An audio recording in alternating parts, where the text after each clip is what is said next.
He's asleep beside me." Her billionaire husband's mistress answered the call while she fought for her life in labor. Hours later, fate sent her a miracle no one saw. Coming, 18 calls. Pamela Evans made 18 calls while her vision blurred with pain and tears. The hospital room spun around her. Medical alarms screamed. Her baby's heartbeat was dropping on the monitor, dropping fast, and her phone, clutched in her trembling hand like a lifeline, rang into the void one more time. Then someone answered, but it wasn't her husband. "Who's calling my fiancé at this hour?" The woman's voice was sleepy, satisfied, dripping with cruel amusement. Pamela could barely form words through the contractions tearing through her body. "I need to speak to Charles. Please, I'm in labor. There are complications. I need him." A soft laugh came through the phone. "Oh, honey, he's asleep beside me, love. It's been a long night, if you know what I mean. Maybe try again tomorrow?" The line went dead. Pamela stared at the phone as another contraction ripped through her abdomen. The pain was nothing compared to what those words had just done to her heart. Her husband, the father of the child she was dying to bring into the world, was in bed with another woman, while Pamela fought for both their lives alone. "Mrs. Evans," the doctor's voice cut through her shock. "We're losing the baby's heartbeat. We need to do an emergency C-section right now. Your blood pressure is critical. If we don't operate immediately, we could lose you both." Pamela felt herself falling. The room tilted sideways. Darkness crept in from the edges of her vision. This was it. This was how she died. Alone, betrayed, with a husband who chose his mistress over his dying wife and child. Then a new voice shattered through the chaos. Strong, commanding, achingly familiar. "Get her to her two immediately. I'll perform the surgery myself. Move, people, move." Strong hands gripped hers. A face leaned into her fading vision. Eyes she knew. Eyes she'd loved a lifetime ago. Eyes she thought she'd never see again. "Pamela." The voice cracked with emotion. "Hold on. I've got you. I won't let you go. Not again." Louis. But that was impossible. Louis Murphy had been gone for 13 years. Halfway across the world in Singapore.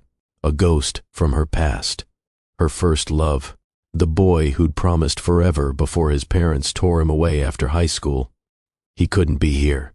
Couldn't be real. Couldn't be the man saving her life while her husband slept with another woman. "Stay with me, Pam. I'm here now. You're not alone." The darkness swallowed her whole. But before we get to how Louis Murphy appeared like a miracle in Pamela's darkest moment, before we see what happened in that operating room, before we witness the complete destruction of Charles Evans and the rebirth of a love that never died, we need to go back. Back to where it all began. Back to the wedding that was really a business transaction. Back to the marriage that was always a prison dressed in white silk and empty promises. Because some stories don't start with love. They start with obligation. And this is the story of a woman who almost died learning the difference. My name is Mr. Hearthline, and I bring you stories that will break your heart and put it back together again. Stories about real people facing impossible choices. Stories that teach us what matters most in this short, precious life we're given. Before we dive deep into Pamela's journey, I need something from you. If you believe that everyone deserves real love, not just convenient arrangements, hit that like button right now. Subscribe to Mr. Hearthline Stories if you want narratives that remind you what true loyalty looks like, what presence means, what it costs to take love for granted. And I want to hear from you. Comment where in the world you're watching from. Or just tell me, "I'm with you, Mr. Hearthline." I read every single comment, every single one. Your words fuel these stories. Your engagement tells me you care about the lessons we're learning together. Because this story will teach you that presence is the only currency that matters in love. That you can't force feelings that aren't there. That some women become so powerful when they stop waiting for men who will never show up. And that sometimes, just sometimes, fate gives you a second chance at first love. Now let's go back to where Pamela Jones made the biggest mistake of her life. The day she said "I do" to a man who wished she didn't exist. The wedding was beautiful in the way funerals are beautiful.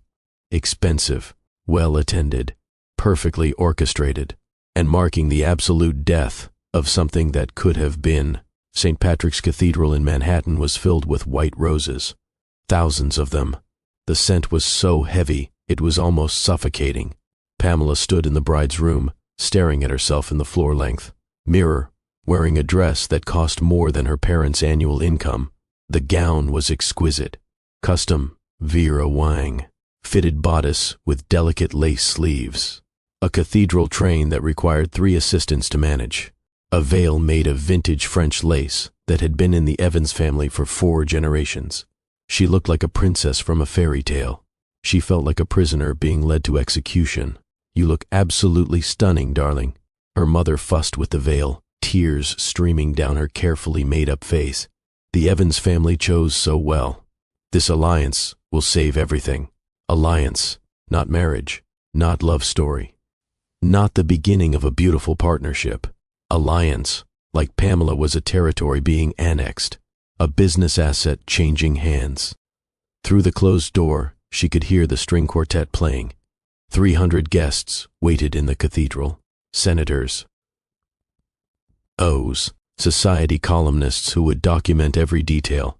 The merger between Jones Manufacturing and Evans Global Industries would be sealed today, not with signatures and boardroom handshakes, but with wedding vows and a kiss that would taste like ashes. Maya, Pamela's younger sister, appeared in the doorway. She was the maid of honor, wearing a dusty rose gown that complemented her dark skin beautifully, but her eyes held worry. "Pam, can I talk to you?" "Alone?" Their mother glanced between them. "I'll check on the flowers." 5 minutes, girls, then it's time." When the door closed, Maya grabbed Pamela's hands. "You don't have to do this." Pamela's laugh was hollow. "Yes, I do. You know I do. Dad's company is drowning in debt. The Evans contract is the only thing keeping us afloat. This marriage is part of the deal." "Screw the deal." Maya's voice was fierce. "You're my sister. I'd rather see us broke than see you miserable for the rest of your life." "It won't be that bad." Pamela forced a smile. "Charles is successful, intelligent. He'll provide well. He doesn't love you." The words hung in the air between them. Truth, simple, devastating. Maybe love will grow.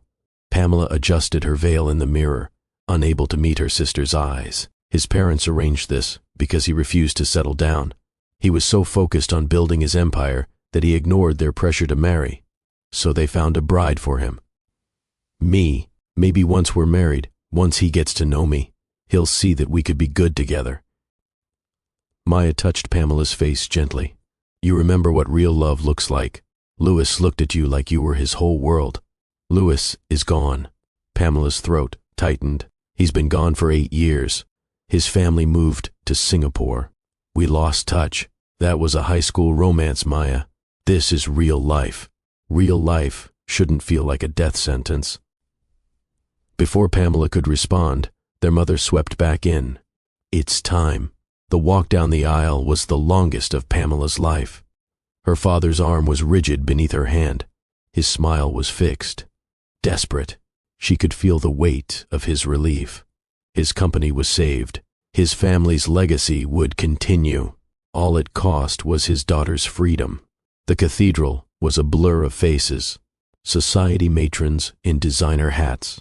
Business associates calculating the economic implications. The Evans family in the front row, looking satisfied, victorious, and at the altar, waiting with his hands clasped and his expression carefully neutral, stood Charles Evans. He was handsome, objectively, undeniably handsome, tall, broad-shouldered, dark hair perfectly styled, a jaw that could cut glass, eyes the color of expensive whiskey. He wore his custom Tom Ford tuxedo like armor. But when Pamela reached the altar and met his gaze, she saw nothing, no warmth, no anticipation, no joy, just cold obligation, a task to be completed, a box to be checked. He didn't want this, didn't want her, had made that abundantly clear during their 3 awkward meetings before today. Meetings arranged by their parents, meetings where Charles had been polite, distant, and utterly transparent about his feelings. "I never wanted to get married," he'd said over their first dinner. His parents had strategically left them alone. I've built a billion-dollar company by the age of 32. I have plans, goals. A wife was never part of them. Pamela had tried to smile. Maybe we could be partners in business and life. His laugh had been soft and cutting. I don't need a partner. I need my parents to stop threatening to hand the company to my cousin if I don't produce an heir. This marriage solves their problem. That's all it is. The priest began the ceremony. Words about love and devotion and till death do us part. Words that felt like lies in Pamela's mouth when she repeated them. Charles's vows were delivered in a flat, professional tone, like he was presenting quarterly earnings. You may now kiss the bride. Charles's lips brushed hers with all the warmth of marble. Perfunctory, dutiful. His hand on her waist felt like he was touching something unpleasant, but necessary. The kiss lasted exactly 2 seconds. Then he pulled back, turned to the applause and guided her down the aisle with his hand barely touching her arm. They were married, legally bound. Mr. and Mrs. Charles Evans. The headlines would call it the wedding of the season, the alliance of two powerful families, a match made in heaven. Pamela had never felt more alone. The reception at the plaza was a production worthy of Broadway. 500 guests, a 12-piece orchestra, dinner courses that were works of art, champagne that cost more per bottle than most people's monthly rent. Everything was perfect, flawless, exactly what New York society expected from an Evans wedding. Charles spent the entire evening networking. He danced with his mother, with elderly relatives, with the daughters of business associates.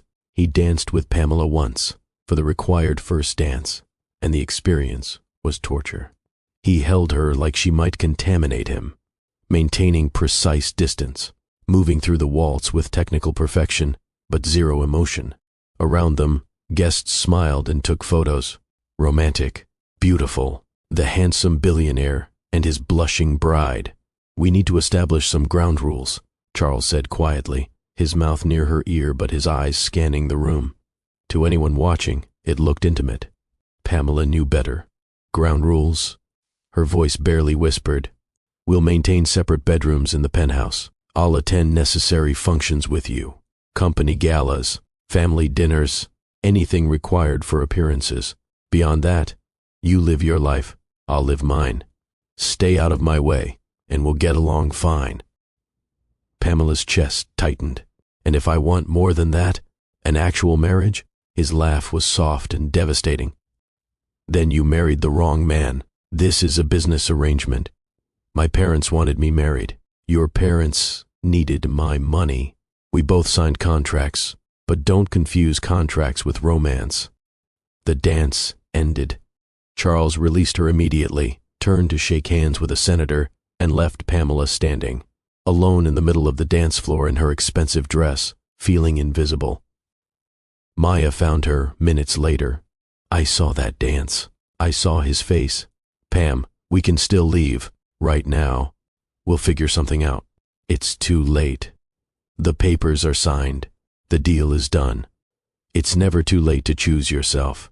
But Pamela had been raised to honor commitments, to sacrifice for family, to believe that duty mattered more than desire. So she smiled, greeted guests, cut the cake, threw the bouquet, and played the role of happy bride, while her heart slowly cracked apart. The honeymoon was a week in Santorini. Most couples would have considered it paradise, whitewashed buildings cascading down cliffs, azure waters stretching to infinity, sunsets that painted the sky in shades of pink and gold. Their villa was private, luxurious, perched on the edge of the caldera with views that belonged in magazines. Charles spent the entire week on his phone. He had business calls from sunrise to midnight, conference calls with Tokyo, video meetings with London, urgent matters that required his immediate attention. He worked from the villa's study, from the bedroom, from the terrace, while Pamela sat alone, watching sunsets. They had dinner together twice. Both times, Charles barely looked up from his laptop. This merger with the Singapore firm is complicated, he explained, when Pamela asked if he wanted to explore the island together. I need to stay focused. We're on our honeymoon. We're on a week-long trip that happens to coincide with our wedding.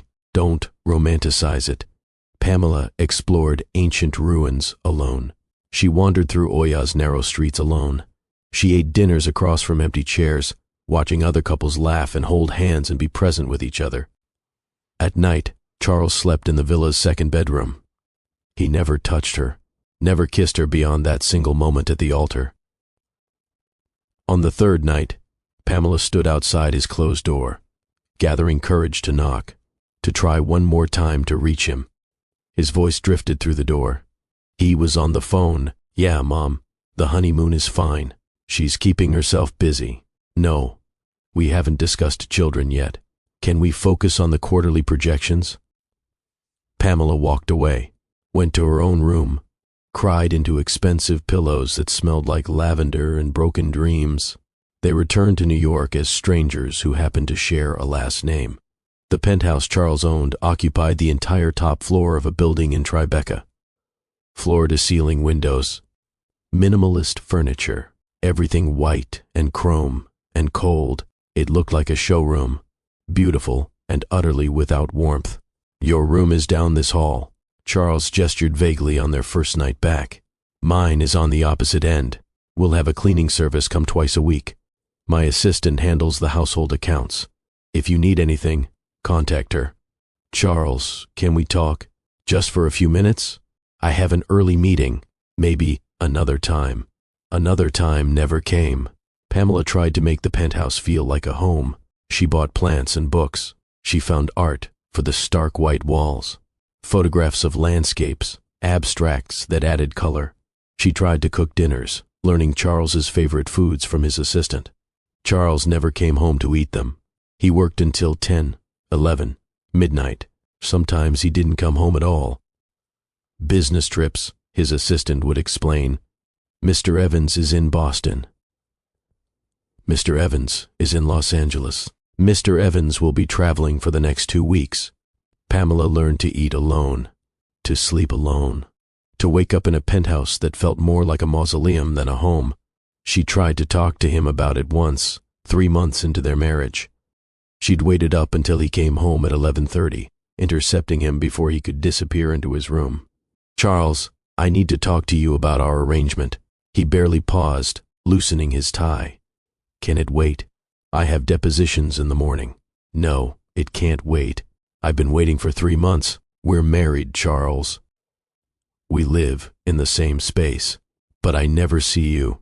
We never talk. We never spend time together. This isn't a marriage. It's barely cohabitation. What exactly do you want from me, Pamela?" He sighed like she was a difficult employee demanding a raise.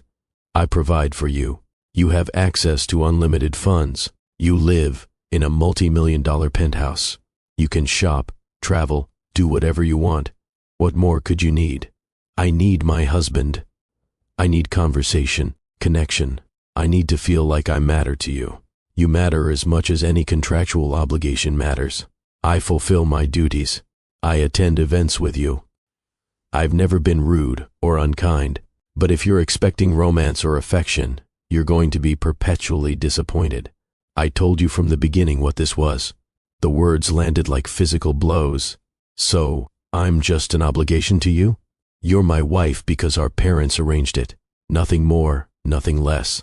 I'm sorry if you built up some fantasy in your head, but I was very clear about my expectations." "And what about my expectations? My feelings?" "Your feelings are your responsibility, not mine." His voice was cold, final. "I'm going to bed.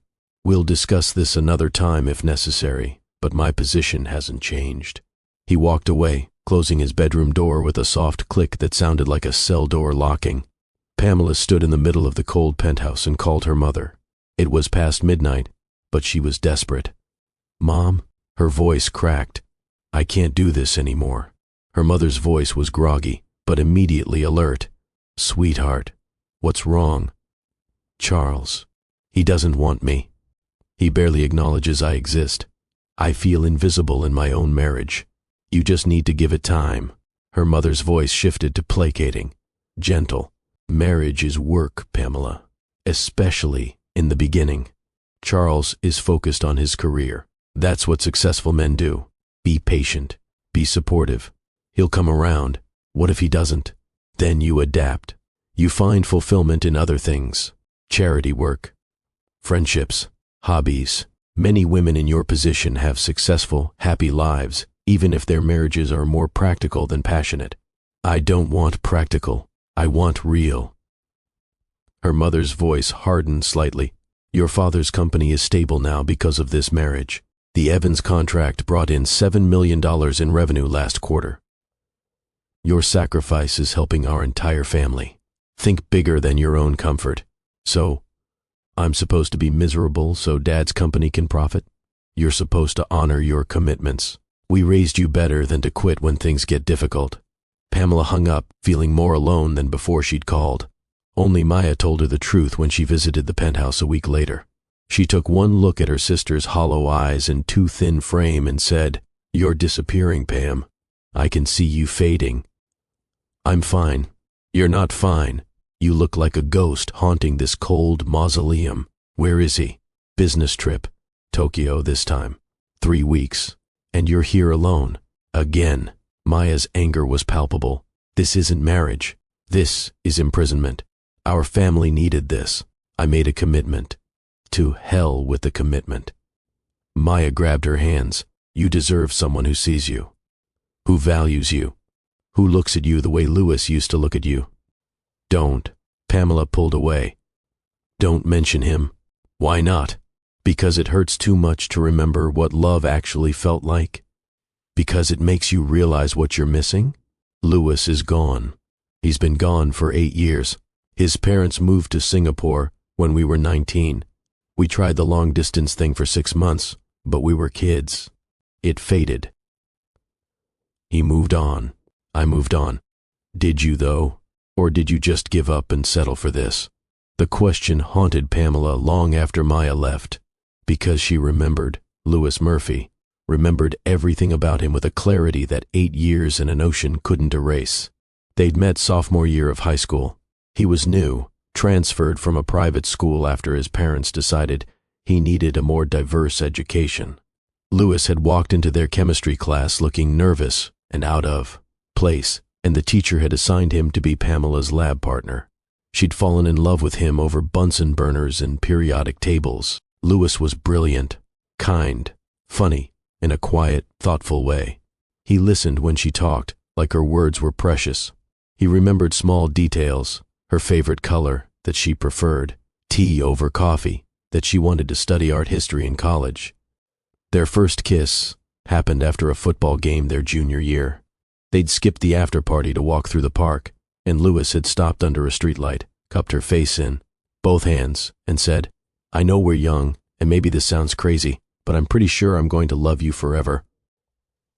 Then he'd kissed her, soft and sweet and full of promise. They'd been inseparable after that. Study dates that turned into long conversations about dreams and fears. Weekend trips to art museums where Louis would listen to Pamela analyze paintings for hours. Late-night phone calls that lasted until sunrise. He'd met her family. Her parents adored him. Maya worshipped him. He'd been there for family dinners and holidays and had fit into her life like he was always meant to be there. Then the summer after high school graduation, Louis's father got a promotion, VP of Operations for his company's Asia-Pacific division, based in Singapore. They were moving in 3 weeks. "I'll come back," Louis had promised, holding Pamela while she cried. "After college, I'll come back and we'll figure it out. This isn't the end."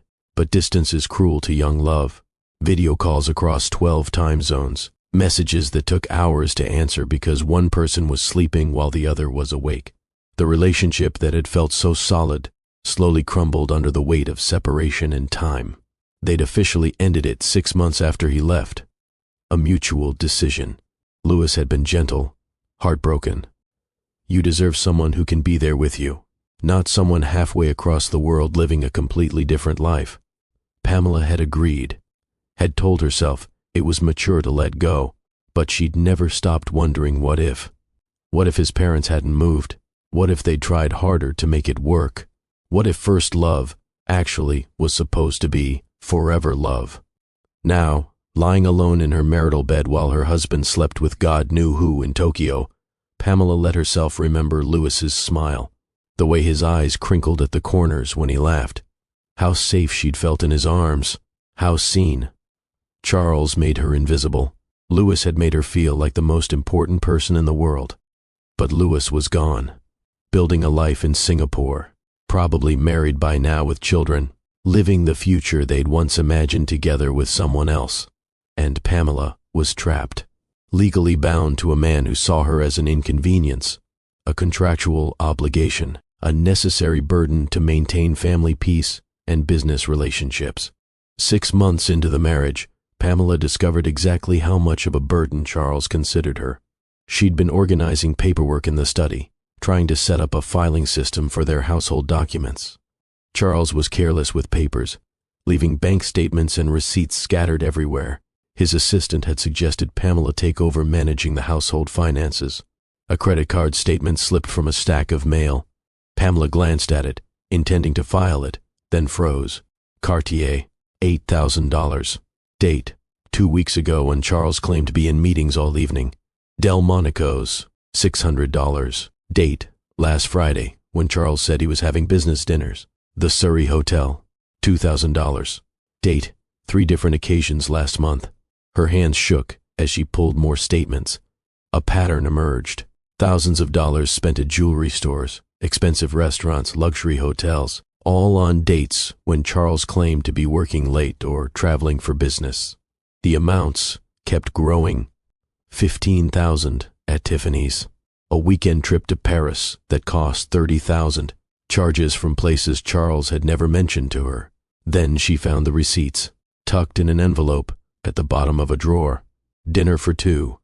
Hotel suites booked under his name, and 1 receipt from Tiffany's with a handwritten notepaper clipped to it, for Elena, because she deserves beautiful things. Elena, Pamela's vision blurred. Her husband was having an affair, had been having an affair possibly since before their wedding, was spending tens of thousands of dollars on another woman, while Pamela sat alone, in their penthouse eating takeout and waiting for him to acknowledge her existence. She confronted him that night when he came home at 11. Charles walked through the door, already loosening his tie, and stopped when he saw her sitting in the living room with the statements spread across the coffee table. Who is Elena? His expression didn't change, didn't show guilt or shame or anything, just a flicker of annoyance. You went through my private documents? Answer the question. Who is Elena Garcia? Someone who makes me happy. His voice was matter-of-fact, like he was discussing a stock portfolio. Someone who understands me. You're having an affair. I'm having a relationship with someone I actually want to be with. There's a difference. Pamela stood, her whole body shaking. We're married, Charles. I'm your wife. You're the woman my parents forced me to marry so they'd stop threatening to disinherit me. Elena is the woman I choose to be with. She doesn't come with family obligations and business mergers. She's just mine. The casual cruelty in his voice was breathtaking. I could divorce you for this. Infidelity. I have evidence. You could try. His smile was thin, cold. But our marriage has a prenuptial agreement. You divorce me, you get nothing. Your father's company loses the Evans contract. His business collapses. You'd be destroying your family to save your pride. He knew. He'd known all along that she was trapped, that the prenup and the business arrangement meant she couldn't leave without destroying everything her family had built. Elena makes you happy? Pamela's voice cracked. What about me? What about your wife? You're not my wife in any real sense, Pamela. You're a legal arrangement, a name on a certificate.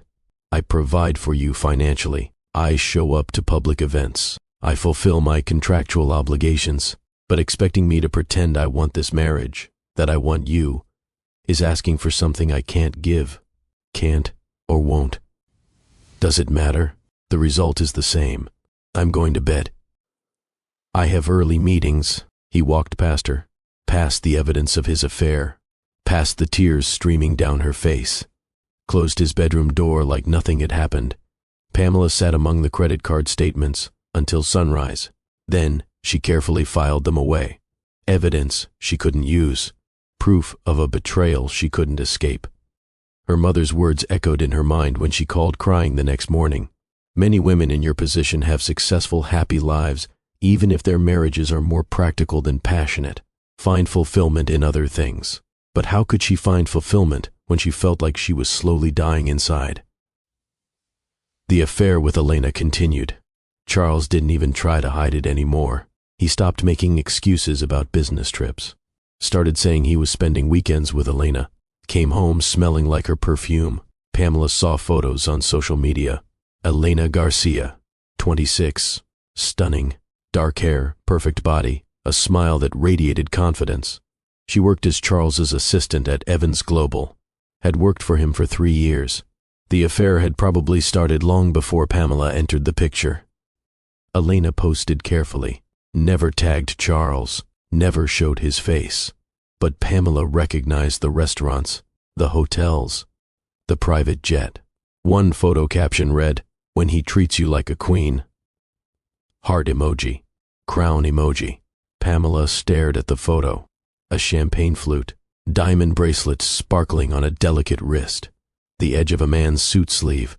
Charles was treating his mistress like a queen while treating his wife like an inconvenience. The breaking point came 8 months into their marriage.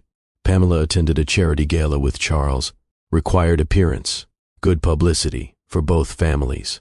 She wore a designer gown, had her hair and makeup professionally done, played the role of devoted wife while her husband stood 3 feet away from her looking bored.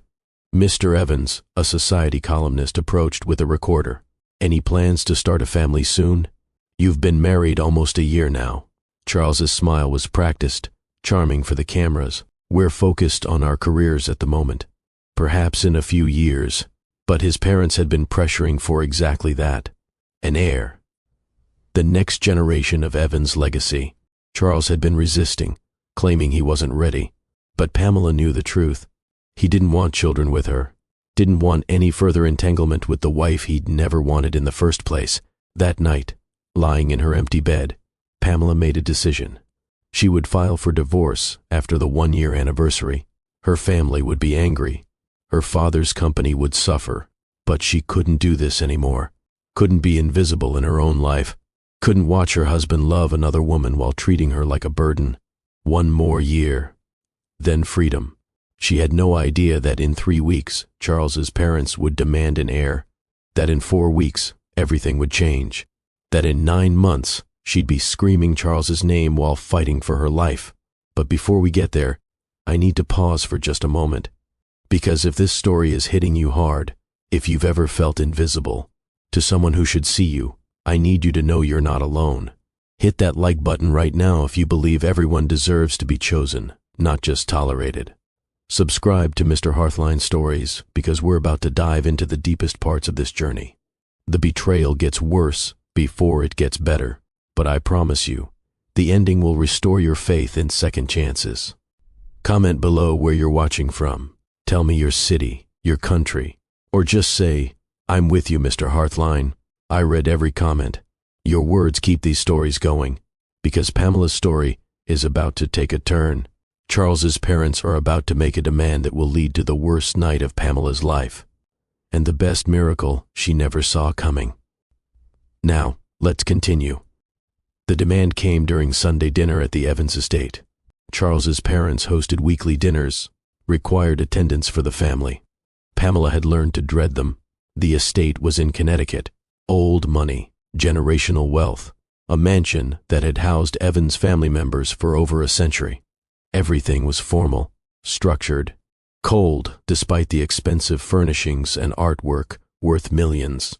Eleanor Evans, Charles's mother, presided over dinner like a queen over her court. She was 63, elegant, with silver hair and eyes that missed nothing. Her smile never reached those eyes.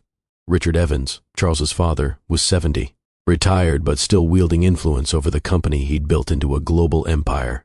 He was quieter than his wife, but when he spoke, everyone listened.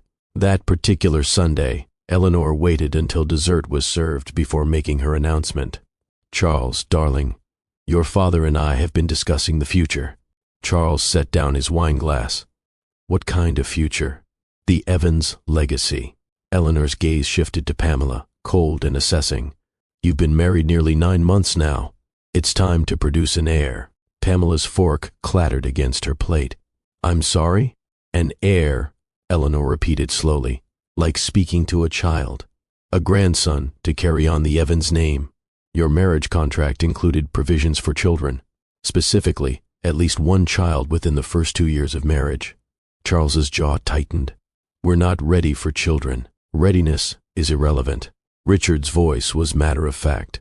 The Evans line requires continuation. You're the only male Evans of your generation. If you refuse to produce an heir, we'll be forced to reconsider your position as CEO. That's blackmail, Charles said quietly. That's business. Richard sipped his wine. We've been more than patient. You resisted marriage for years. We accommodated you by arranging a suitable match. Now you're resisting your duty as a husband and heir. Our patience has limits. Eleanor smiled at Pamela. I'm sure Pamela understands the importance of family legacy. Don't you, dear? Pamela felt trapped, cornered. I understand that a child should be wanted by both parents, not demanded by grandparents. How precious. Eleanor's smile turned sharp. Love and want are luxuries. Duty is reality. You agreed to this marriage knowing children were expected. If you're failing to fulfill that obligation, we need to know why. We're not failing anything. Charles stood abruptly. We'll discuss this privately. Pamela and I will make our own decisions about when and if we have children. 1 year. Richard's voice cut through Charles's protest. You have 1 year to produce an heir, or you'll be removed as CEO, and your cousin Michael will take your place. The silence that followed was suffocating. On the drive back to the city, Charles gripped the steering wheel so tightly his knuckles were white. This is intolerable. My parents treating us like breeding stock. Us. Pamela's voice was hollow. You don't even sleep in the same bedroom as me, Charles. How exactly do they expect us to produce a child? I don't know. He sounded exhausted, frustrated. I need to think. He disappeared into his study when they got home. Pamela went to her room, lay in the dark, wondered how her life had become this nightmare. 2 weeks passed. Charles barely spoke to her. Then one night, he came home drunk. 9 p.m. Unprecedented. Charles never drank heavily, never lost control. But he stumbled through the door reeking of whiskey, tie askew, eyes unfocused. My parents won't stop. He collapsed onto the sofa, running his hands through his hair. Every day, every call. When are you producing an heir, Charles? The company needs continuation, Charles. Your duty, Charles. Pamela stood in the hallway, watching him carefully. You've been drinking. Elena doesn't want children. His laugh was bitter. Says pregnancy would ruin her body, ruin her life. She's probably right. Smart woman, Elena. Knows what she wants. The words cut deep, even though Pamela had stopped expecting anything else from him. And what do you want? I want my parents to leave me alone. I want to run my company without ultimatums. I want a life I actually chose, instead of one forced on me. He stood, swaying slightly, walked toward Pamela with something dangerous in his eyes. My parents want an heir. Fine. Let's give them an heir. Pamela stepped back. Charles, you're drunk. You're not thinking clearly. I'm thinking perfectly clearly for the first time in months. He closed the distance between them. You're my wife, aren't you? Isn't this what you wanted? An actual marriage? Not like this. Pamela's heart hammered. Not when you're drunk and angry, and only doing it because your parents forced you. But he cupped her face with hands that smelled like whiskey and expensive cologne. Every decision in my life has been forced. Why should this be different? When he kissed her, Pamela tasted desperation and alcohol and something that felt almost like surrender. This wasn't love. This wasn't even desire. This was two trapped people grasping at each other in the dark. She should have stopped him. Should have said no. Should have walked away. But she'd been so lonely, so invisible. And for the first time in 9 months, Charles was actually touching her, actually seeing her, even if his vision was blurred by whiskey. So she kissed him back. They ended up in her bedroom. His hands were clumsy, Urgent. He whispered her name once, and it sounded like an apology. Or maybe a goodbye. Pamela told herself this was the beginning. That intimacy could lead to connection. That maybe making a child together would finally make them a family. She fell asleep, wrapped in his arms for the first time since their wedding night, feeling his heartbeat against her back, letting herself hope that when he woke up, something would have changed. She woke to ice. Charles was standing by the bed, fully dressed, holding his head like it might split open. When he saw her watching him, his expression shifted to horror. This was a mistake. Pamela pulled the sheets around herself. Charles, last night, I was drunk. His voice was sharp. You should have stopped me. You said you wanted. I said a lot of things. Alcohol makes people stupid. He grabbed his jacket from the chair. I have meetings all day.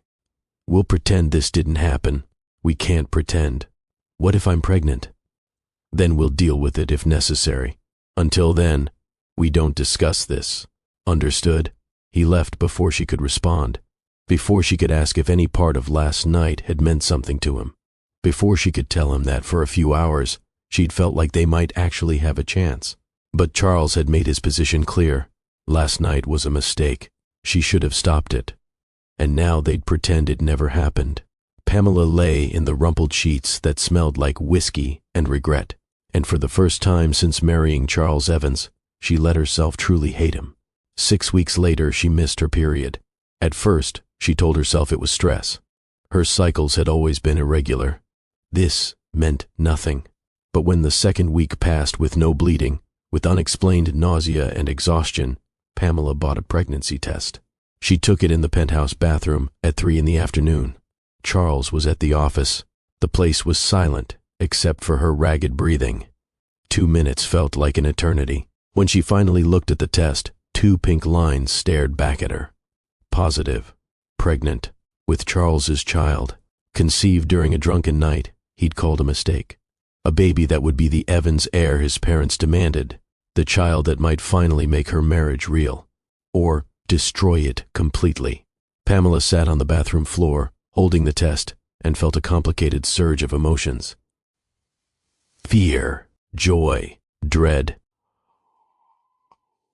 She was going to be a mother, was carrying a child who would grow inside her, who would need her, love her. Maybe a baby could bridge the chasm between her and Charles. Maybe becoming parents would finally make them partners. Maybe their child would be the reason he learned to see her, to value her, to stay. She planned the announcement carefully, bought ingredients for his favorite meal, filet mignon with roasted vegetables and garlic mashed potatoes, set the dining table with candles and the good china they'd received as wedding gifts but never used, practiced the words in the mirror. We're pregnant. You're going to be a father. We're going to be a family. She wanted the moment to be perfect, wanted to see joy in his eyes, wanted, just once, for good news to bring them together instead of obligation pushing them apart. Charles came home at 11:30, later than she'd hoped, but earlier than his usual 1 or 2 a.m. arrivals. The food was cold by then. The candles had burned halfway down. But Pamela had waited. This was too important to postpone. He looked tired when he walked through the door, loosening his tie, already pulling his phone from his pocket to check messages. He barely glanced at the set table. What's all this? Pamela stood, smoothing her dress. Her hands were shaking. I needed to talk to you. It's important. His expression shifted to annoyance. Can it wait? I have depositions at 7 a.m. I need to prep. No, it can't wait. Please, just 5 minutes. He sighed, the sound of a man indulging an unreasonable request. Fine, what is it? Pamela took a breath, held it, then said the words that would change everything. I'm pregnant. The silence that followed was crushing. Charles stared at her. His expression didn't change, didn't show surprise or happiness or fear or anything. Just blank processing of unwelcome information. I see. That was it. 2 words. I see. Delivered in the same tone he might use to acknowledge a traffic report. Pamela's carefully rehearsed speech died in her throat. Charles, we're having a baby. Our child. Don't you have anything else to say? What do you want me to say, Pamela? Congratulations? That I'm thrilled? We both know how this happened. One drunk night that shouldn't have occurred. This child is what my parents wanted. They'll be thrilled. Probably throw a party. And you? What do you want? He looked at her, really looked, and the emptiness in his eyes was answer enough. I want my life back. The one before marriage and heirs and family obligations. But we don't always get what we want. This baby deserves better than that. Deserves a father who actually wants them. The baby will have everything it needs. The best doctors, schools, opportunities. What more can I offer? Love. Presence. Pamela felt tears burning. A father who's actually there. Charles walked past her to the bedroom. I need to pack. Business trip to Singapore. I'll be gone 2 weeks. It was almost midnight. Pamela followed him. You're leaving now? Right now? I just told you we're pregnant and you're running away. I'm not running. I have legitimate business that requires my attention. Nothing just came up, Charles. You're making this up because you can't handle real emotions. He threw clothes into a suitcase with angry, jerky movements. Think whatever you want. I'll be back in 2 weeks. Schedule an appointment with an OB. Send me the details. I'll try to attend if my schedule allows. Try to attend. Our first prenatal appointment, and you'll try to attend. He zipped the suitcase with finality. This changes nothing between us, Pamela. You'll have the baby. It'll have the Evans name. My parents will have their heir. You'll have your role as mother. That's all this is. All it's ever going to be. What about being a family? What about trying, even a little, to make this work? I can't give you what you want. Why do you keep asking for things I don't have? The question hung between them. Because she kept hoping, kept believing that somewhere beneath his coldness was the capacity for warmth, kept thinking that their child might unlock something in him that she couldn't. But looking at him now, suitcase in hand, already mentally gone, Pamela understood the truth. Charles Evans would never love her, would never see her as anything beyond an obligation, and their child, this baby growing inside her, would grow up knowing the same invisibility she'd endured. Unless she found the strength to leave. Charles walked toward the door, stopped, turned back. For a moment, just a flickering second, Pamela saw something cross his face. Regret, maybe, or guilt. But then it was gone, replaced by the cold mask he always wore. Take care of yourself. And the baby. I'll be in touch. He left at left her standing in their cold penthouse, one hand on her stomach, tears streaming down her face. Pamela sat on the floor of her bedroom until sunrise. Then she placed both hands on her belly and whispered to the life growing inside her. I promise you'll be loved, little one. I promise you'll never doubt you matter. Even if it's just me, even if your father can't see how precious you are, I see you. I want you, and we're going to be okay. But Pamela had no idea how wrong she was, had no idea that the next 9 months would be the loneliest of her life, that Charles would be gone far more than he was present, that she'd face every doctor's appointment, every complication, every fear alone while her husband chose his mistress over his child. She had no idea that the night of their son's birth would be the night Charles failed her completely, the night Elena would answer his phone with casual cruelty, the night Pamela would nearly die screaming Charles's name. But she also had no idea that fate was preparing a miracle, that halfway across the world, the boy who'd loved her first was coming home, that Lewis Murphy would walk back into her life exactly when she needed him most, that some love stories end so new ones can begin, and some people come back not to reclaim the past, but to build a future. We're halfway through Pamela's story, and trust me, what's coming next will break your heart before it heals it. The 9 months that followed were a masterclass in loneliness. Pamela went to her first prenatal appointment alone, sat in a waiting room full of glowing couples, holding hands, excited about seeing their babies on ultrasound screens. She filled out forms that asked for the father's medical history, left most of it blank because she didn't know, had never asked, had never had conversations deep enough to learn whether Charles's family had a history of diabetes or heart disease. The nurse called her back, asked cheerfully, "Is Dad joining us today?" Pamela forced a smile. "He's traveling for work." The lie tasted like ash. But it was easier than explaining that her husband had fled the country hours after learning about the pregnancy, that he'd sent exactly 2 text messages in the week since, both about business matters, neither mentioning the baby. The ultrasound showed a tiny blob on the screen, barely recognizable as human, but the technician pointed out the heartbeat. "See that flutter? That's your baby's heart." Pamela stared at the screen, at the life growing inside her, and felt a fierce surge of protective love. This child was hers, would be loved, would never doubt their worth, even if their father couldn't see it. Charles returned from Singapore after 3 weeks, came home long enough to change clothes and leave again for Boston. Business meetings, investor presentations, always something more important than the wife carrying his child. "Did you get the ultrasound photos?" Pamela asked when she managed to catch him between trips. He was packing another suitcase. His assistant forwarded them.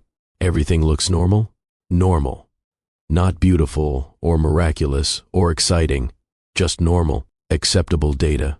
Confirmation that the heir his parents demanded was developing on schedule. "Charles, don't you want to talk about this? About becoming parents? About what our life will look like when the baby comes?" "What's there to talk about? You'll handle the child care. We'll hire a nanny. My parents will be involved. Life continues." "You make it sound so cold." "I make it sound realistic." His voice was clipped, impatient. "I never wanted children, Pamela. You knew that. This baby exists because my parents forced the issue. I'll provide financially, be present when absolutely necessary. But don't expect me to suddenly become a hands-on father. That's not who I am. Maybe you could try to become that person. Maybe you could accept reality instead of chasing fantasies." He left for Boston. Then Los Angeles. Then London. Pamela stopped trying to track his travel, stopped calling to tell him about doctor's appointments or symptoms or fears. He never answered anyway. At 16 weeks, Pamela started bleeding. Not heavily, but enough to terrify her. She called her OB, who told her to come to the hospital immediately. She called Charles. Voicemail. Texted him. No response. Called his assistant. "Mr. Evans is in meetings all day. Can I take a message? Tell him his wife is at the hospital. There's bleeding. Something might be wrong with the baby. I'll pass along the message." 4 hours in the hospital, tests and monitoring and ultrasounds. The bleeding stopped. The baby was fine, but Pamela's blood pressure was elevated. "Stress," the doctor said. "You need to reduce stress levels. This is a high-risk pregnancy. You need support." Pamela laughed.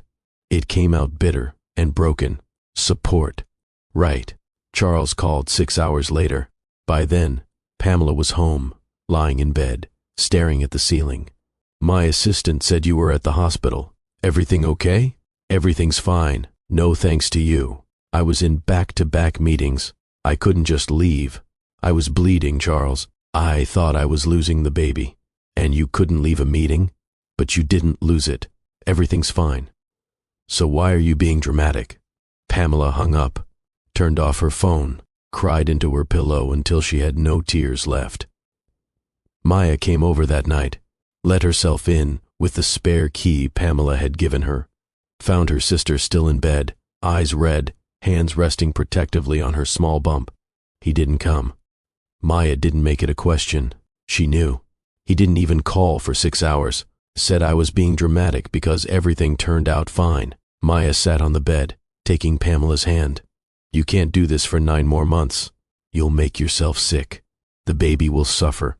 What choice do I have? Leave him? Destroy Dad's company? Become the selfish daughter who put her feelings above the family? You're not selfish for wanting basic human decency from your husband. According to Mom and Dad, I am." I called Mom after the hospital. You know what she said? She said pregnancy makes women emotional. That I need to be more understanding of Charles's career demands. Their company isn't worth your health or your sanity. Maya stayed the night, held Pamela while she cried, brought her tea and crackers for the morning sickness, was present in ways Charles had never been. But Maya had her own life, her own career. She couldn't be there every day. So Pamela learned to be alone with her growing child and shrinking hope. The months crawled by, each one lonelier than the last. At 20 weeks, the anatomy ultrasound revealed the baby's sex. A boy, healthy, all organs developing normally. The tech asked if Pamela wanted to know. Yes, she needed something to make this feel real, to have a name to call the life inside her. Congratulations, you're having a son. Pamela stared at the screen, at her baby boy's tiny profile, his hands curled near his face, his legs kicking. She fell in love completely in that moment. Her phone showed 3 missed calls from Charles's mother. Eleanor had been calling daily, demanding updates, treating Pamela like an incubator for the Evans heir rather than a person. Pamela called her back. It's a boy. Eleanor's voice was triumphant. Excellent. Richard will be pleased. Have you thought about names? We'd like him called Richard Charles Evans III. I'm naming him Billy. Silence. Then Eleanor's icy response. Billy is not an appropriate name for the Evans heir. It was my grandfather's name, and I'm his mother. I get to choose. We'll discuss this further. Eleanor hung up. Pamela looked at the ultrasound photo, at her son's perfect little face. Billy, she whispered. Billy Jones Evans. You're going to be so loved. Charles came home that weekend, rare appearance. He'd been gone for 5 weeks this time. Pamela was showing now, unmistakably pregnant, her body changing to accommodate the life she carried. He barely glanced at her stomach. My mother says you're being difficult about the name. I'm choosing a name I love. That's not being difficult. The Evans legacy includes naming traditions. Then your next wife can follow them. This is my son, my choice. Charles's jaw tightened. You're becoming impossible. I'm becoming myself. There's a difference. He left again the next morning. Didn't even stay 2 full days. Pamela stopped expecting anything from him. Stopped hoping he'd show up to appointments or ask how she was feeling. Stopped believing that becoming parents would change them. Instead, she focused on preparing. She decorated a nursery in soft blues and greens, bought tiny clothes and blankets, read books about infant care and child development, talked to her son constantly, telling him about the world he'd be born into. You'll have a mom who adores you, she promised, hands on her belly, and an Aunt Maya who will spoil you, and grandparents who will love you even if they're complicated. You'll be okay. We'll be okay. But privately, Pamela was making plans. She'd file for divorce after Billy was born. After she recovered, she'd fight for full custody, use the evidence of Charles's absences, his affair, his complete lack of interest in being a father. Her family would be angry. The merger would fall apart. But Maya was right. No company was worth this misery. At 32 weeks, everything went wrong. Pamela woke up with a headache that felt like her skull was splitting. Her hands and feet were swollen, so swollen her wedding ring cut into her finger. She felt dizzy, nauseous.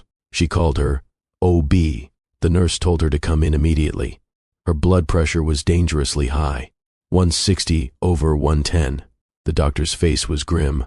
You have preeclampsia. We need to get this under control immediately, or you're at risk for seizures, stroke, and premature birth. What does that mean? It means strict bed rest, no stress, careful monitoring. If your pressure doesn't stabilize, we may have to deliver early. I'm only 32 weeks, which is why we're going to try bed rest first. But Pamela, this is serious. You need support. Family, someone to help you. Pamela laughed. The sound was hollow. Support. Sure, I'll get right on that. She called Charles. He was in Tokyo this time. Had been gone for 6 weeks. Voicemail. She left a message. Charles, I have preeclampsia. The doctor says it's serious. I'm on bed rest. I need you to come home. He texted back 12 hours later. Can't leave Tokyo right now. Critical negotiations. We'll try to wrap up by next week. Try. He'd try. His wife had a life-threatening pregnancy complication, and he'd try to wrap up business meetings. Pamela threw her phone across the room. Maya moved in. Took time off work to help. She cooked meals, managed Pamela's medications, drove her to twice-weekly monitoring appointments. Was the support system Charles should have been. "I'm going to testify at your divorce hearing," Maya said one afternoon. "I'm going to tell the judge exactly what kind of husband and father he's been, or hasn't been. I just need to make it through the pregnancy first. Then I'll deal with the divorce, if you make it through without killing him first."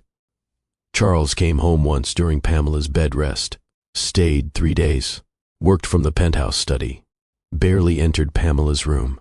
On the second day, Pamela confronted him. "You know I could die from this, right? Preeclampsia can cause seizures, organ failure, death." He looked up from his laptop. "Are you dying right now?" "No, but..." "Then I don't understand what you want from me." "You're being monitored. You have doctors. Maya's here. What exactly am I supposed to do? Hold your hand and look worried?" Most husbands would, yes. Most husbands wanted to be married in the first place. "We've been through this, Pamela. I'll support you financially, but emotional support isn't something I can provide. Can't or won't. Does it matter?" He left for Singapore the next morning. Another emergency. Always another emergency. Pamela lay in bed, hands on her enormous belly, and whispered to her son, "Your father is afraid. Afraid of connection, of vulnerability, of love. But you don't need to be. You're going to know love. Real, present, unconditional love. I promise." Billy kicked hard against her hands. Strong. Fighting. She smiled through tears. At 37 weeks, Pamela's father collapsed. Her mother called at 2 a.m, hysterical. "Your father. Heart attack. We're at the hospital." "It's bad, Pamela. Really bad." Pamela was supposed to be on bed rest, wasn't supposed to go anywhere except to doctor's appointments. But her father was dying. She had to go. She called Charles. He was in London. Voicemail. She left a message, then texted, "Emergency. Dad had a heart attack. Critical condition. I need you." No response. She tried again an hour later. Still nothing. Maya drove her to the hospital. Pamela's blood pressure was spiking from stress. She could feel it. Pounding headache, vision spotting. But her father was more important. The waiting room was full of family. Her mother, red-eyed and shaking. Aunts and uncles, cousins. Everyone gathered because James Jones was barely alive in the ICU. Doctors came and went with updates. Heart damage. Need for surgery. 50-50 chance of survival. The stress had built up for months, years. His body couldn't take it anymore. Pamela's mother grabbed her hands. "This is my fault. We pushed you into that marriage. The stress of watching you suffer. It's been killing your father slowly. Mom, this isn't..."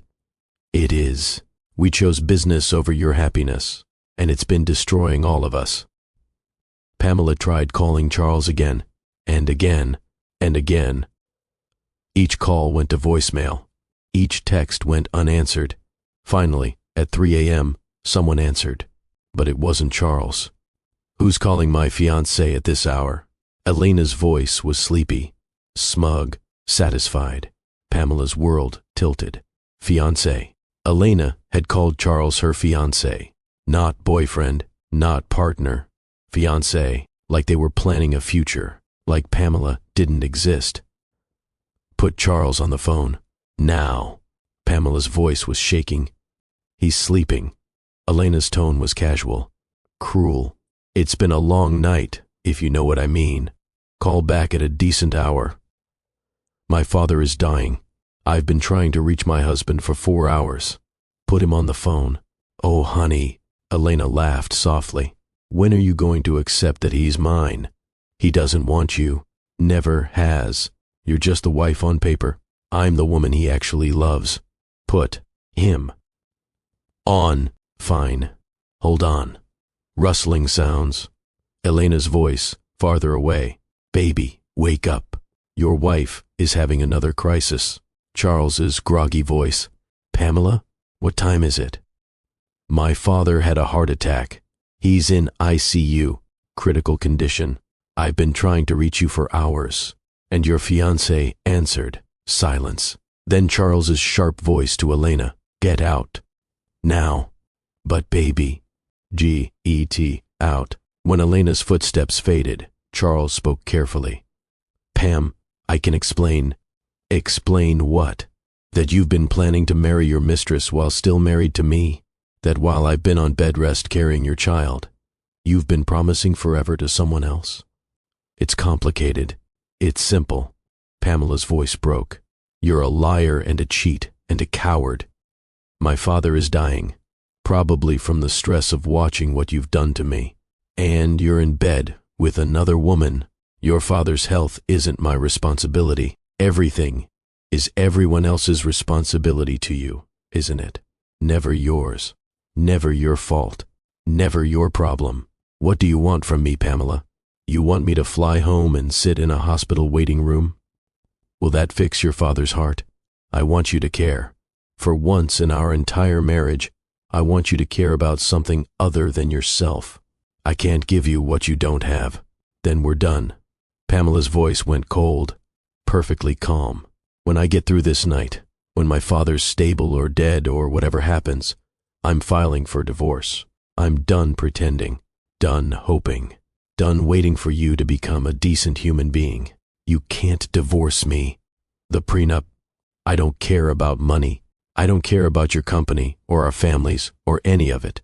I care about my son having at least one parent who actually wants him. And since you've made it clear it won't be you, it'll be me." She hung up, turned off her phone, let Maya hold her while she sobbed. Her father survived the surgery. Barely. The doctor was blunt. The heart damage is extensive. Stress was a major contributing factor. He needs complete rest. Zero stress. No work for at least 6 months. Pamela's mother made a decision that night. "We're withdrawing from the Evans merger. I don't care about the financial consequences. My husband almost died because we forced our daughter into hell. It ends now. Mom, the company, we'll figure it out." Her mother's voice was steel. "No business is worth my husband's life. Or yours. You're divorcing that man. We'll support you completely." For the first time in 9 months, Pamela could breathe. But the relief was temporary, because 2 days after her father's heart attack, while Pamela was still at the hospital, still stressed, beyond measure, still 37 weeks pregnant with dangerously high blood pressure, her water broke. She was in the hospital cafeteria, getting coffee for her mother, felt the gush of fluid, and looked down in shock at the puddle forming at her feet. No, not yet, not like this. But her body had other plans. The first contraction hit like a freight train. Pamela doubled over, gripping a table, gasping. A nurse saw her, recognized the signs. "How far along are you?" 37 weeks. Preeclampsia. High risk." The nurse's expression shifted to alarm. "We need to get you to labor and delivery right now." The next hours were a blur of pain and fear and medical jargon Pamela couldn't process. They hooked her up to monitors, started and forth, checked her blood pressure, 170 over 115. The doctor's face was grim. "We need to get this baby out, now. Your pressure is critical. You're at risk for seizures." The contractions were coming fast, too fast. Pamela's body was trying to expel Billy weeks before his due date. She was scared, terrified, and completely alone. "Call my husband," she gasped between contractions. "Please, someone call him." A nurse tried. First call, voicemail. Pamela labored for an hour. The pain was indescribable. But worse than the physical agony was the emotional devastation of being alone, of needing Charles and having him be unreachable. Again, always. The nurse tried calling again. Call. Third, each one voicemail. "Please," Pamela was crying now. "Please, make him answer." "Honey, I don't think he's going to answer." "Keep trying. Please keep trying." They tried. Fourth call. Seventh, every single one went to voicemail. Pamela left messages, sobbing, desperate messages. "Charles, I'm in labor. Please, something's wrong. I need you." The contractions were relentless now. coming every 2 minutes. The doctor examined her, and his expression made Pamela's blood run cold. The baby's in distress. Heart rate is dropping. And you're bleeding internally. We need to do an emergency C-section immediately. No.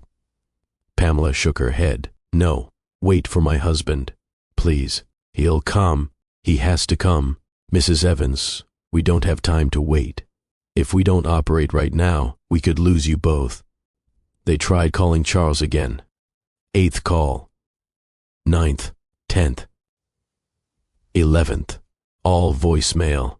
Pamela was sobbing, screaming between contractions. Why won't he answer? Why won't he come? The 12th call. 13th. 14th. Medical alarms started blaring.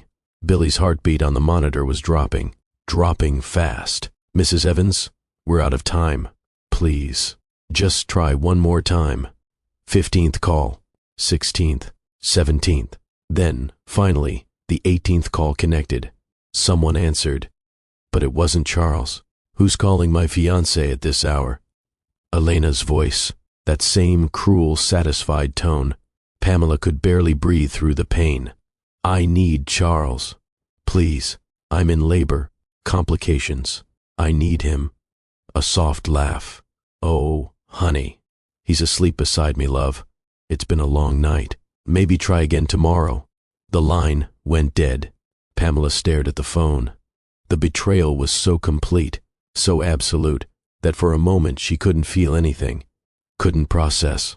Her husband, the father of the child she was dying to deliver, was in bed with his mistress, while Pamela fought for both their lives. Mrs. Evans, the doctor's voice cut through her shock. Your blood pressure just spiked to 190. The baby's heart rate is 60. We're losing him. We need to operate now. The room started spinning. Pamela felt herself falling. Darkness creeping in from the edges. This was it. This was how she died.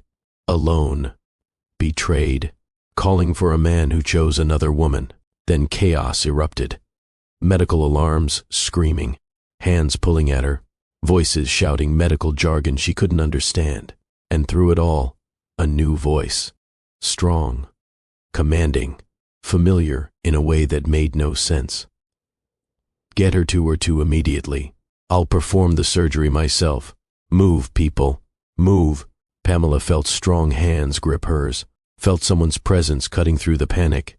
A face leaned into her fading vision. The eyes. She knew those eyes. Pamela. The voice cracked with emotion. Hold on. I've got you. I won't let you go. Not again. Louis? But that was impossible. Louis Murphy had been gone for 13 years. Gone to Singapore. Built a life without her. He couldn't be here. Couldn't be real. Stay with me, Pam. You're not alone. I'm here now. I'm here. The darkness swallowed her whole. But somewhere in that darkness, Pamela felt safe for the first time in 9 months. Because that voice, those hands, that presence, she knew them, had loved them, had never forgotten them. Louis had come back, and somehow, impossibly, he was saving her life. Louis Murphy had built his entire adult life on control, precision, careful management of emotions and outcomes. Medical school in London had taught him to compartmentalize. Residency in Singapore had reinforced it. Building a billion-dollar hospital network across Asia had required ruthless focus. But the moment he saw Pamela Jones's name on the emergency surgery list, every wall he'd built crumbled. He'd been doing rounds, standard evening check of the ICU patients in his newest hospital, Murphy Medical Center in Manhattan. He'd moved back to New York 6 months ago, opened the most advanced surgical center on the East Coast, was building an empire, and telling himself he'd moved on from the girl he'd loved at 17. Then his head surgical nurse burst into his office. Dr. Murphy, we have an emergency C-section. Critical case. Severe preeclampsia, placental abruption, maternal and fetal distress. The attending is asking for you. Louis stood. I'm not on call tonight. The patient is Pamela Evans. She's coding. We're losing her and the baby. The world stopped. Pamela. Pamela, here, dying, in his hospital. Lewis was running before he realized he'd moved. Down corridors, through surgical prep, scrubbing in faster than he'd ever moved. The OR was chaos when he entered.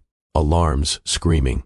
A woman on the table, blood pressure critically high, baby's heart rate dropping, and her face, Pamela's face, pale, twisted in agony, more beautiful and more terrifying than anything he'd ever seen. "Give me the stats." Lewis's voice cut through the panic like a blade. 37 weeks pregnant, severe preeclampsia, BP1, 90/120, placental abruption, fetal heart rate 50 and dropping. She's hemorrhaging internally. Get me 4 units, O negative. Prep for emergency transfusion. We're going in now. Lewis's hands moved with the precision of 15 years of surgical training, but his mind was screaming. Not her, anyone but her. I will not lose her. Scalpel. The surgery was a battle measured in seconds. Every movement calculated. Every decision life or death. The baby came out blue, not breathing, tiny, fragile. Lewis handed him to the NICU team. Work. His focus had to stay on Pamela. She was bleeding out. The placental abruption had caused massive internal hemorrhaging. Her blood pressure was still critically high. One wrong move and she'd stroke out. Suction. More light here. I need better visualization. 20 minutes that felt like hours. Lewis fought for every second. Sutured bleeds. Controlled the hemorrhaging. Stabilized her pressure with medications and transfusions. Finally, blessedly, her vitals began to stabilize. BP coming down. 140/90. Heart rate stabilizing. Bleeding under control. Lewis took his first full breath. Close her up. I want her in ICU for monitoring. And someone check on the baby. The NICU team reported back. Baby boy, 37 weeks, respiratory distress, but responsive. He's fighting. Of course he is, Lewis thought. He's hers. He's a fighter. Lewis scrubbed out with shaking hands, pulled off his gloves. His mask. Stood in the scrub room trying to process what had just happened. Pamela Jones was in his hospital, had nearly died on his operating table, had a baby, was married. Her last name was Evans now, and Lewis had saved her life while his heart broke all over again. He checked on her throughout the night, ICU monitoring. She was stable but unconscious, sedated to keep her blood pressure controlled. She'd wake in a few hours. Lewis sat beside her bed at 3 a.m., holding her hand, the hand that wore a wedding ring, the hand of the woman he'd never stopped loving. You're married, he whispered. You have a baby. You built a life without me, and I have no right to feel destroyed by that. But God, Pam, seeing you almost die, it brought everything back. He'd thought he was over her, thought 13 years and an ocean of distance had healed the wound of losing her. But one look at her face, and he knew. He'd never moved on, had never stopped being 17 and in love. Her eyes fluttered open at dawn, groggy, disoriented. She looked around the ICU with confusion. Where? Her voice was hoarse. Where am I? ICU. You had an emergency C-section. You and the baby are stable. My baby. Her hands went to her stomach, finding it flat, empty. Where's my baby? NICU. He's doing well. Breathing on his own. Strong vitals. You can see him soon. She relaxed slightly. Then her eyes focused on Lewis's face. Really focused. Recognition flickered, widened to shock. Lewis? Hi, Pam. You're here, in New York. You're a doctor, surgeon, and I own this hospital. Moved back 6 months ago. Her eyes filled with tears. I thought I was dying. I thought I heard your voice, but I thought it was a dream. You almost did die. Lewis's voice was rough. Placental abruption, severe hemorrhaging. But I had you. I wasn't going to let you go. You saved me. Always. Even if 13 years passed. Even if you married someone else. I'd always save you. Tears slipped down her cheeks. My husband. Did anyone reach him? Lewis's jaw tightened. We tried, multiple times. He didn't answer. He was with her, Elena, his mistress. She answered his phone and said he was sleeping beside her. Louis saw red. He was with another woman while you were dying? He's been with her our entire marriage. Pamela's voice broke. I was just the wife he was forced to marry. She's the one he actually wants. Then he's a fool. The words hung between them. Louis knew he was crossing professional boundaries, knew he should step back. But seeing Pamela, hearing about her nightmare marriage, feeling the weight of all the years they'd lost, he couldn't be professional, could only be honest. I looked for you, he said quietly.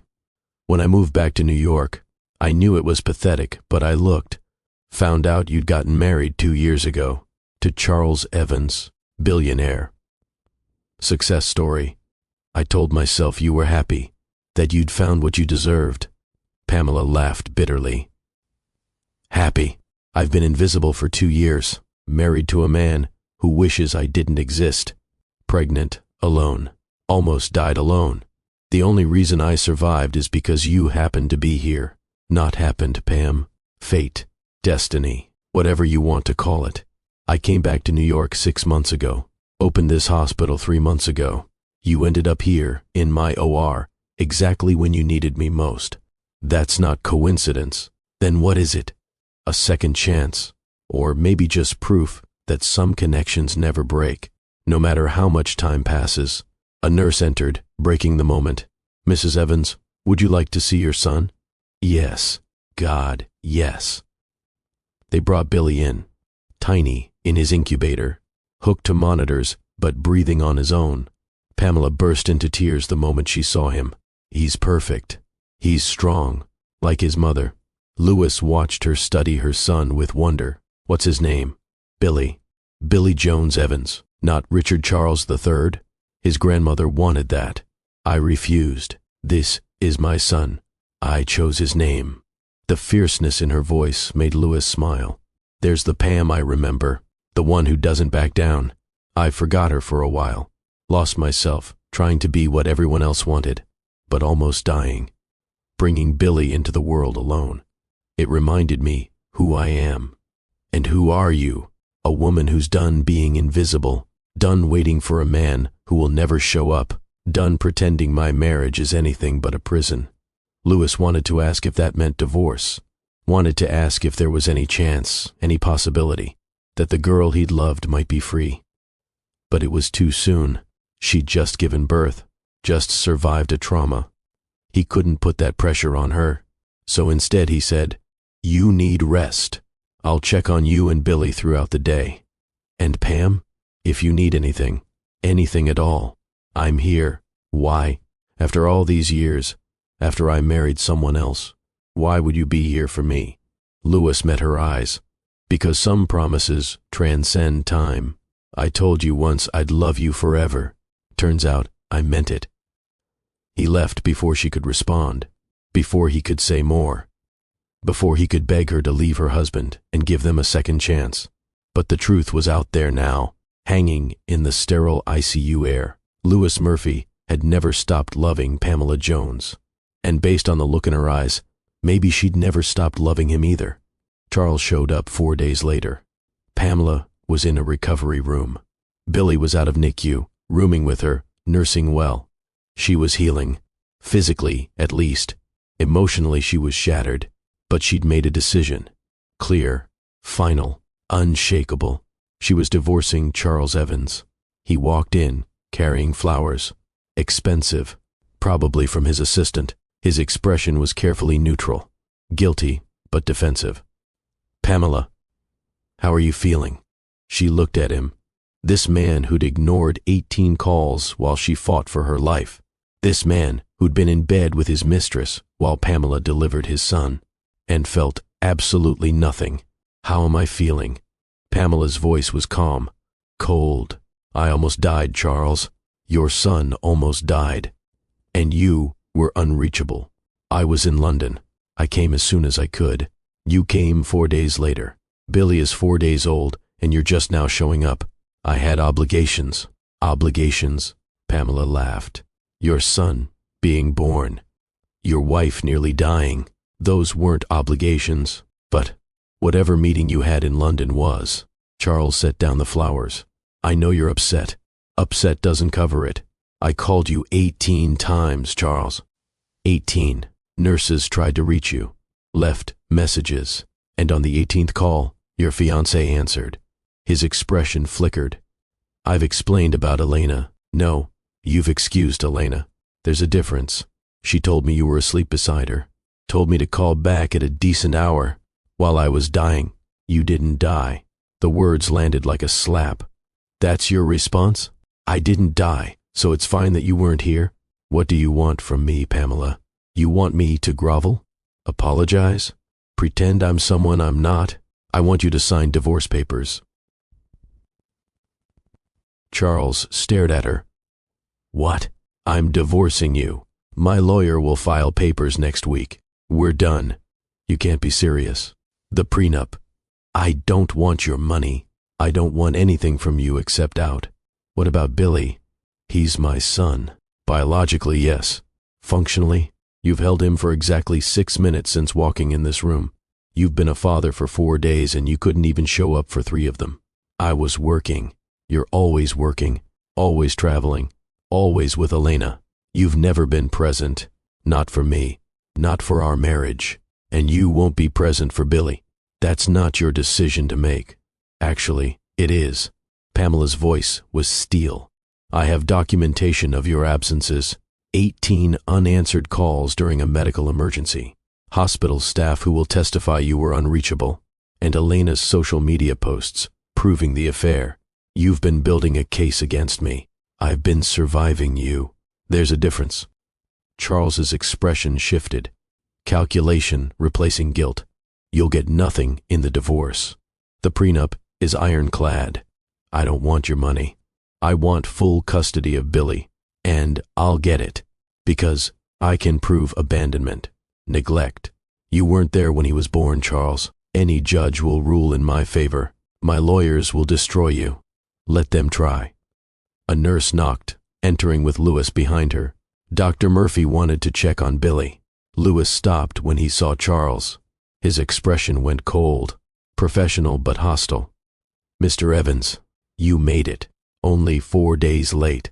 And you are? Charles's tone was dismissive. Dr. Lewis Murphy, I performed your wife's surgery, saved her life while you were unreachable. The two men sized each other up. Charles in his expensive suit, polished, powerful. Lewis in his white coat, strong, present, protective. Thank you for your service. Charles's tone made it clear the conversation was over. It wasn't a service. It was personal. Lewis didn't break eye contact. Pamela and I have history. Charles's expression sharpened. What kind of history? The kind where I loved her first. Before you treated her like an obligation. Pamela's breath caught. Lewis was crossing every professional line, publicly claiming her, challenging Charles. You need to leave. Charles's voice went hard. This is a private family matter. Family? Lewis laughed. You weren't here for 4 days. I've spent more time with your son than you have. I've been here every night checking on Pamela, being present. You know, the basic requirement of being a husband and father. How dare you? How dare I what? Point out that you failed? That your wife nearly died while you were with your mistress? Everyone in this hospital knows what happened. Knows you didn't show up. Charles turned to Pamela. You told him about Elena? I didn't have to. Your mistress answered your phone and announced herself. Multiple nurses heard her. This is inappropriate. Charles gestured at Lewis. Him being here, talking to you like this. I could have him fired. You could try. Lewis's smile was sharp. But I own this hospital. And unlike you, I actually care about Pamela and Billy's well-being. So I'm going to keep checking on them, keep being present, and there's nothing you can do about it. Charles looked between them, seeing something that made his expression darken. You want him. You're divorcing me so you can be with your high school boyfriend. I'm divorcing you because you're a terrible husband. Pamela's voice was calm. Lewis has nothing to do with it, though it is nice to remember what it feels like when someone actually sees me. Charles grabbed his flowers. headed for the door. "My lawyers will be in touch. You'll regret this." "No," Pamela said quietly. "The only thing I regret is waiting 2 years to do it." When Charles was gone, Louis turned to Pamela. "I'm sorry. I shouldn't have antagonized him. It was unprofessional. It was perfect." Pamela smiled, the first real smile in months. "Thank you for being here, for seeing me, always." And in that moment, something shifted. The weight of 2 years of misery lifted slightly. Pamela wasn't free yet. The divorce would be brutal. The custody fight would be worse. But for the first time since marrying Charles Evans, Pamela had hope. And she had Louis, the man who'd loved her first, who'd come back exactly when she needed him. Some stories end so new ones can begin. Some people leave so they can return at the right moment. And some love never dies. It just waits. Before we continue with what happens next, I need to pause. Because if this story is hitting you hard, if you've ever felt trapped or invisible, or desperate for someone to just show up, I need you to know something. You deserve presence. You deserve to be seen. You deserve someone who chooses you every single day, not just when it's convenient. Hit that like button right now if you believe people should fight for the ones they love. Subscribe to Mr. Hearthline Stories because the next part of this journey will show you what happens when two people get a second chance at first love. And comment below. Tell me where you're watching from. Or just say I'm with you, Mr. Hearthline. Your engagement means everything. Every like, every comment, every subscription tells me you care about these stories, about these lessons. Because what comes next is beautiful. The divorce, the custody battle, Charles's complete downfall, and Pamela and Louis building the life they should have had 13 years ago. Now let's continue. The divorce papers were filed 1 week after Billy's birth. Pamela's lawyer was ruthless, presented evidence that made Charles Evans look like exactly what he was: an absent husband, a negligent father, a man who'd prioritized his mistress over his dying wife. Charles's lawyers fought back, claimed Pamela was being emotional, unreasonable, that Charles had been fulfilling his professional duties, but the evidence was damning.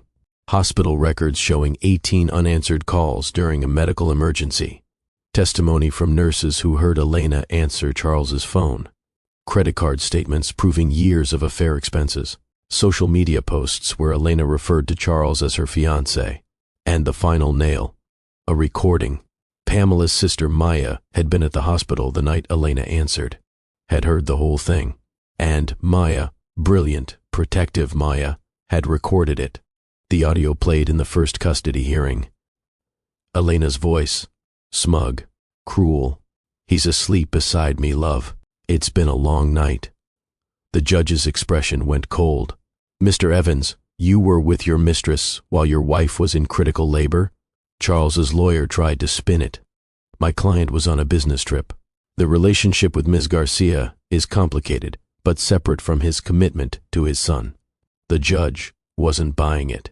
"Your client missed his son's birth, was unreachable during a life-threatening emergency, and based on these financial records has spent hundreds of thousands of dollars on his mistress while providing minimal support to his wife during her high-risk pregnancy." The ruling was swift. Full custody to Pamela, supervised visitation for Charles, twice monthly, 2 hours each. Charles left the courthouse looking destroyed. It got worse.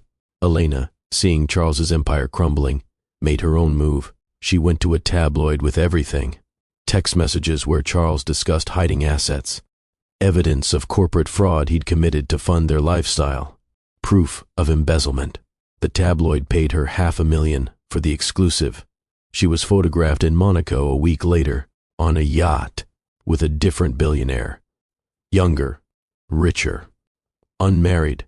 Elena Garcia had used Charles Evans and discarded him the moment his usefulness ended. Charles tried to reach Pamela after Elena's betrayal, called her, left messages. "I was wrong about her, about everything. Can we talk?" Pamela blocked his number. The SEC opened investigations into Charles's business practices. The fraud Elena exposed was real, serious, career-ending. Within 6 months, Charles Evans lost everything. His wife, his son, his mistress, his fortune, his reputation. He ended up in a modest apartment in Brooklyn, working as a consultant. No longer a billionaire, no longer powerful, just a man who'd gambled on the wrong things and lost everything that mattered. Meanwhile, Pamela was rebuilding. She moved into a brownstone in Manhattan. Not the cold penthouse. This place was warm, full of light. She decorated with art and color, made it a home. Louis was there constantly, but they took it slow. "I don't want to be your rebound," he said one evening. They were on her couch, Billy asleep upstairs. "I want to be your choice, your decision made from strength, not desperation. You're not a rebound." Pamela took his hand. "You're the person I should have ended up with 13 years ago. I just took a long, painful detour. I need to know you're healing, not just replacing one man with another." So they dated, slowly, carefully. Dinners after Billy slept. Walks in Central Park. Long conversations about the years they'd lost. "Tell me everything," Louis said. "What you studied, what you dreamed about, what you gave up for that marriage." Pamela told him about wanting to study art history, about dreaming of opening a gallery, about slowly losing herself trying to be what Charles wanted. "Open the gallery," Louis said. "You're free now. Do what you love." And she did. Used part of the divorce settlement, the small amount she'd accepted, to fund Billy's future, to open a small gallery in Soho. Local artists, emerging talent, beautiful work that made people feel something. Louis was at the opening, holding Billy, looking at Pamela with pride and love. "You're magnificent," he whispered. The first kiss happened 3 months after the divorce was finalized. They just put Billy down for the night. We're standing in Pamela's kitchen. Louis had cooked dinner, something he'd learned in Singapore. The domesticity of it was overwhelming. "I need to tell you something," Pamela said. "Okay, I never stopped loving you, even when I tried, even when I married Charles, even when I told myself you were gone forever. Part of me was always yours." Louis cupped her face. "I know, because part of me was always yours too."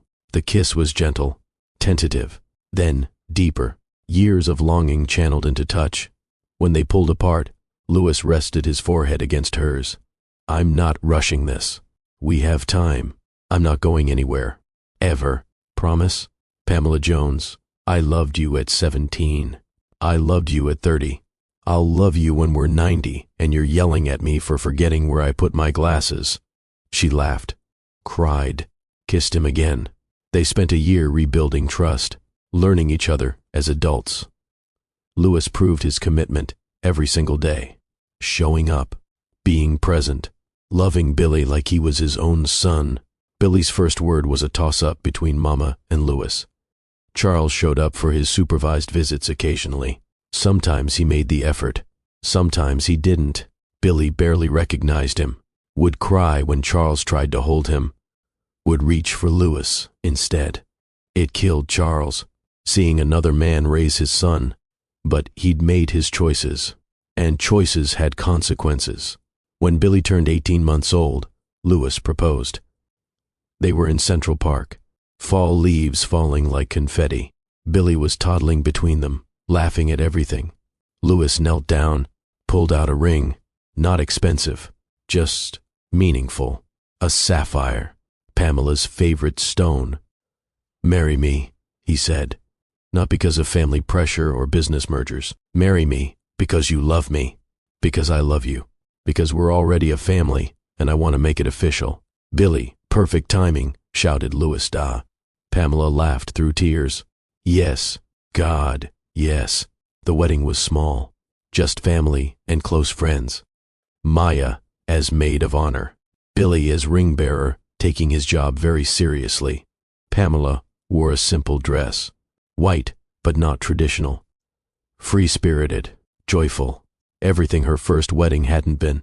And when Louis kissed her at the altar, it tasted like coming home. They had another child 2 years later, a daughter they named Hope. Pamela's gallery became successful, featured in art magazines, A destination for serious collectors, Lewis expanded his hospital network, opened free clinics in underserved communities. They built a life full of purpose and love and the ordinary magic of choosing each other every day. Billy grew up calling Lewis Dad, knew Charles as the man who sometimes showed up for visits, the biological father who lived far away. On Billy's 8th birthday, Charles sent a letter, handwritten, honest. I'm sorry I wasn't there when you were born. Sorry I chose wrong every single time.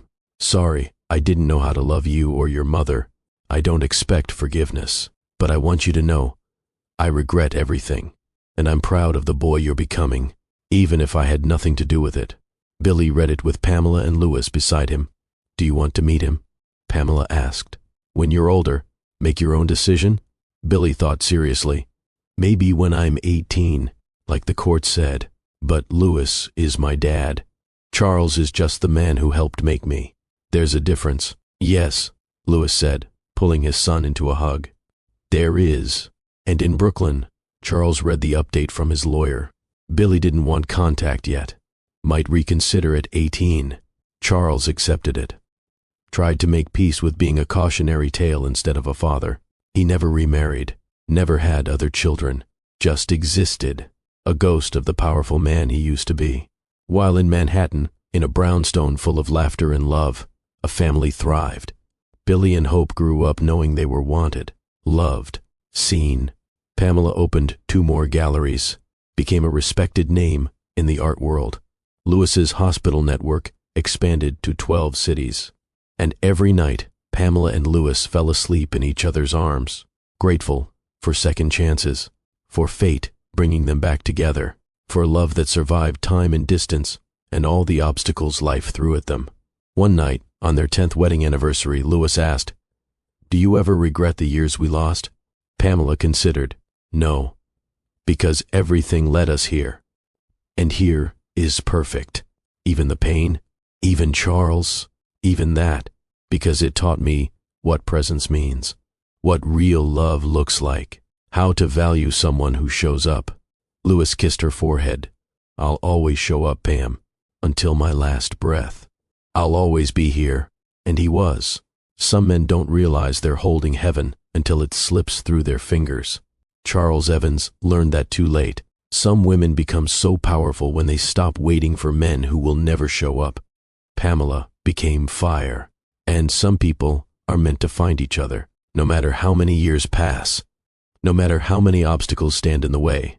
Lewis and Pamela proved that some love stories are just delayed, not destroyed. This story teaches us profound truths about life and love. Presence is the greatest gift you can give someone. Not money, not status, not grand gestures, just showing up, being there, choosing someone every single day. You cannot force love to bloom. Charles and Pamela's marriage was built on obligation. It was doomed from the start. Real partnerships require choice, mutual desire. 2 people who want to be together, not 2 people forced together by outside pressure.